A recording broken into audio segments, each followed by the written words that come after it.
ছয় মারে ঝড় কিন্তু ম্যাচের আগেই কার্টুন, বৈভবের অদ্ভুত অভ্যাস ফাঁস। বন্ধুরা, আপনারা যদি দেখতে চান তাহলে ভিডিওটি শেষ অবধি দেখতে হবে, চ্যানেলটিকে সাবস্ক্রাইব করে একটা লাইক দিতে হবে এবং নোটিফিকেশন বেল আইকন দাবাতে হবে। ব্যাট হাতে তিনি আর 5টি অভিজ্ঞ ক্রিকেটারের থেকে কোনো অংশে কম নন। মাঠে নামলে বৈভব সূর্যবংশীর ব্যাটিং মুগ্ধ করে দর্শকদের। চলতি আইপিএল 2024-এ দারুণ ফর্মে রয়েছেন এই তরুণ তারকা ক্রিকেটার। সম্প্রতি লখনৌ সুপার জায়ান্টের বিরুদ্ধে ম্যাচে ইন্ডিয়ান প্রিমিয়ার লিগে 500 রানের মাইল ফলক স্পর্শ করেছেন তিনি। তবে অবাক করার বিষয়, এমন একজন দাপুটে ব্যাটার আজও ম্যাচে নামার আগে কার্টুন দেখেন। হ্যাঁ, নিজে এই কথা স্বীকার করেছেন বৈভব। ম্যাচ শেষে তিনি জানান, আজও প্রতিদিন মাঠে নামার আগে তিনি কার্টুন দেখেন এবং সেটাই তার অভ্যাসে পরিণত হয়েছে। বৈভবের কথায়, তার মাথায় আলাদা করে কোনো চাপ থাকে না। কার্টুন দেখে তিনি নিজেকে রিল্যাক্স রাখেন, তারপর ফোকাস করেন খেলায় এবং বড় শট খেলায়।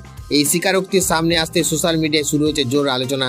অনেকেই মনে করেছেন এই সরল মানসিকতায় তার সাফল্যের আসল চাবিকাঠি। আবার কেউ বলছেন ব্যাট হাতে ভয়ঙ্কর হলেও মনে তিনি এখন শিশু সুলভ। উল্লেখযোগ্য বিষয় হলো, রাজস্থান রয়্যালসের হয়ে খেলতে নেমে এবারের আইপিএল ইতিমধ্যে 7 ম্যাচে 254 রান করে ফেলেছেন বৈভব। তার ধারাবাহিক পারফরমেন্স মুগ্ধ ক্রিকেট বিশ্ব।